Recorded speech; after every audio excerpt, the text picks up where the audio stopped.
बिस्मिल्लाहिर्रहमानिर्रहीम। अस्सलाम वालेकुम दोस्तों, एक नई वीडियो के साथ हाज़िर हैं। चलिए अपनी वीडियो स्टार्ट करते हैं। आज हम बेसिकली बात करेंगे मूवी टॉप गन 2 के ट्रेलर के ऊपर। टॉप गन 2 का जब ट्रेलर स्टार्ट होता है तो उसमें हम देखते हैं कि टॉम क्रूज जो है वो मिरामार में वापस आ चुका है। वो अपनी बाइक के ऊपर है। मिरामार का अगर आपको नहीं पता तो आपको पहली टॉप गन देखनी चाहिए। आपको टॉप गन के बारे में समझना चाहिए कि ये टर्म जो है ये कहाँ से निकली थी, और इस एक टॉप गन टर्म ने एविएशन को चेंज करके रख दिया था। उसके बाद 3 FA-18 जहाज़ का सीन आता है, जिसके अंदर 2 FA-18 जहाज जो है वो नॉर्मल फ्लाइंग कर रहे हैं और एक जहाज जो है वो नीचे से आके उनको स्प्लिट करता है। वेल, मेरा नहीं ख्याल कि ये कोई सही शॉट है, क्योंकि जिस तरह के हमें नजर आ रहा है कि ये कोई ट्रेनिंग चल रही है फिल्म के अंदर, तो ट्रेनिंग में इस तरह से जो है वो नहीं किया जाता। ट्रेनिंग का बेसिक रूल ये होता है कि आपने अपने आप को सबसे पहले सेफ करना है, और सेफ रहने के बाद जो है आपने एक दूसरे को ट्रेन करना है। स्टूडेंट्स जो होते हैं वो अपने सीनियर से ट्रेनिंग लेते हैं, लेकिन ट्रेनिंग का पहला असूल ये होता है कि आपने तीनों जहाज़ों या दोनों जहाज़ों या जितने भी जहाज़ इन्वॉल्व हैं उनको आपने सेफ रखना है, और सेफ्टी जो होती है वो फर्स्ट प्रायोरिटी होती है। तो इस तरह का जो सीन है ये पॉसिबल नहीं है।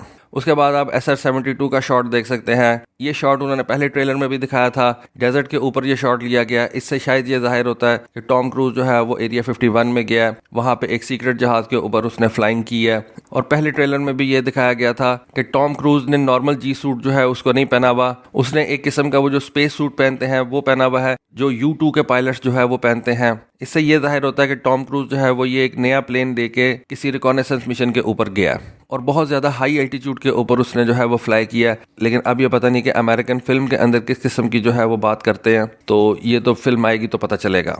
उसके बाद ये सीन आप देख सकते हैं। ये एक जहाज़ है जिसके ये आपको स्वेप्ट विंग्स नज़र आ रहे हैं। ये FA-18 नहीं है, ये बेसिकली टॉम कैट का कॉकपिट है।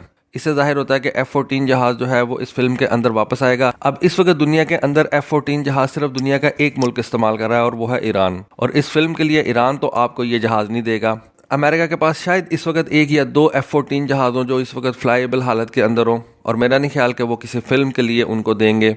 और उसके बाद आप ये देख सकते हैं कि ये SU-57 फैलन है। अगर ये SU-57 फैलन है और ये आप कॉकपिट देख रहे हैं एक F-14 का, तो कहानी जो समझ में आती है। और उससे पहले मैंने आपको बताया कि टॉम क्रूज जो है वो SR-72 के अंदर किसी रिकॉनेसेंस मिशन पे जा रहा है, तो समझ कुछ इस तरह से आती है कि शायद इस फिल्म के अंदर ईरान जो है वो इन्वॉल्व होगा, क्योंकि इस वक्त ईरान वो कंट्री है जिसके पास F-14 जहाज़ हैं।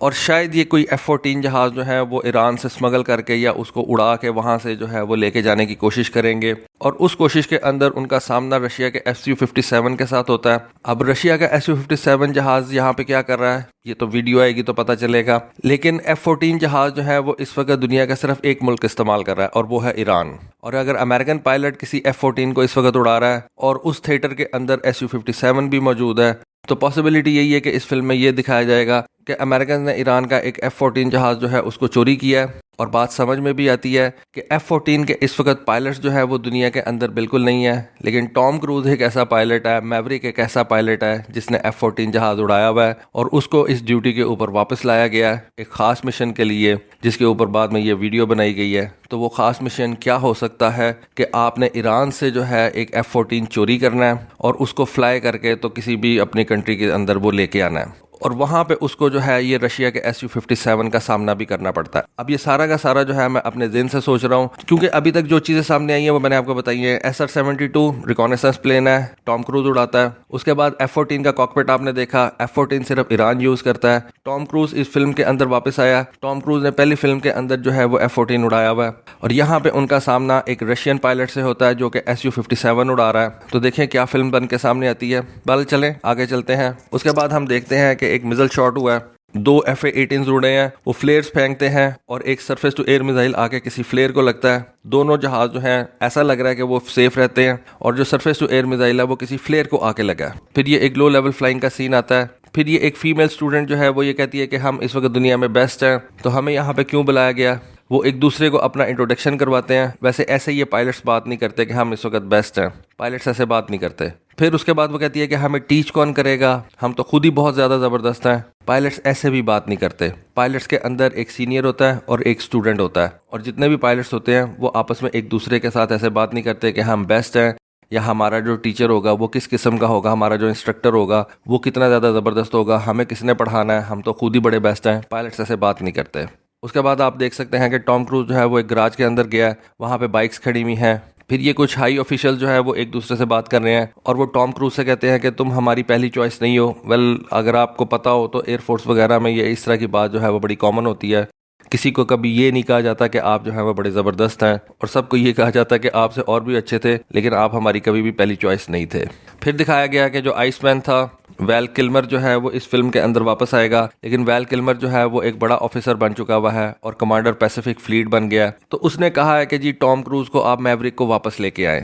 फिर उसके बाद आप ये 3 FA-18s को देख सकते हैं, जिसके अंदर एक FA-18 जो है वो 2 FA-18s को जो है वो स्प्लिट कर रहा है। ये बिल्कुल CGI है, ये इस तरह से पायलट्स नहीं करते। इतना ज़्यादा रिस्क जो है इनको लेने की इजाज़त नहीं दी जाती। लेकिन एक मैं आपको बात बता दूँ, टॉम क्रूज ने ये FA-18 जहाज़ जो है ये उड़ाया, लेकिन पिछली सीट पे बैठ के। डेफिनेटली उसको कोई अगली सीट पे नहीं बैठने देगा। फिर आपको वो पुराने ट्रेलर की तरह जो है वो FA-18 कोबरा मनूवर करता हुआ नजर आएगा। ये भी मेरा ख्याल है कि एक CGI है। फिर अगले सीन के अंदर FA-18 जो है वो लो लेवल फ्लाइंग कर रहे हैं, बड़ा ज़बरदस्त सीन है। उससे अगले सीन के अंदर FA-18 जो है वो एक ब्रिज के नीचे से जो है वो क्रॉस कर रहे हैं। ये साफ साफ नज़र आ रहा है कि ये एक फेक सीन है, ये CGI के ज़रिए से उन्होंने बनाया हुआ है, और इतना अच्छा CGI भी नहीं है। यानी कि नज़र आ रहा है कि ये उन्होंने जो है वो एक बुरा तरीके से जो है वो CGI बनाया हुआ है। अच्छा, अगले सीन के अंदर आप देख सकते हैं कि ये जो पायलट है, ये जो पिछली सीट के अंदर बैठा हुआ है, ये जब एक हाई जी मैनूवर हुआ है तो ये अपनी सीट से आगे आ गया। जो एक्चुअल पायलट्स होते हैं वो हाई जी मैनूवर के अंदर इस तरह से आगे पीछे नहीं होते, वो अपनी सीट के अंदर बड़े रिलैक्स बैठे होते हैं, क्योंकि उनको प्रैक्टिस ऐसी करवाई जाती है और बार बार करवाई जाती है कि वो हाई जी मैनूवर जो है वो बड़े अच्छे तरीके से सस्टेन कर सकते हैं। लेकिन चूंकि ये एक्टर है, ये कोई एक्चुअल एक्टर है, इस वजह से उससे ये हाई जी मैनूवर जो है वो सस्टेन नहीं कर सका और वो अपनी सीट से आगे आ गया। उसके बाद अगेन जो है वो सरफेस टू एयर मिसाइल का सीन है। ये Russian surface to air missile हैं, 4 मिसाइल जो है वो एक वक्त के अंदर रशियन जो है वो फायर कर रहे हैं। फिर एक FA-18 जहाज जो है उसको हिट किया गया है। फिर आप देख सकते हैं कि एक फ्यूनरल है, वो गन सैल्यूट दिया गया है। टॉम क्रूज जो है वो एक कॉफिन के आगे जो है वो खड़ा हुआ है। तो इस मूवी के अंदर भी किसी की डेथ होगी, ये तो खैर मूवी आएगी तो पता चलेगा।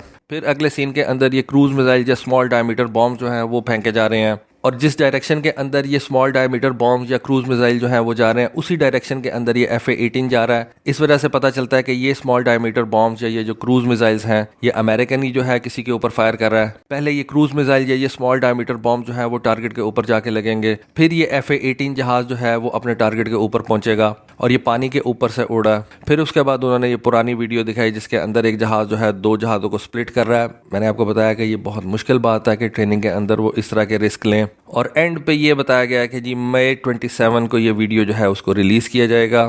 तो इस फिल्म का बहुत से लोगों को इंतज़ार है। तकरीबन 4 साल हो गए मैंने कोई फिल्म नहीं देखी।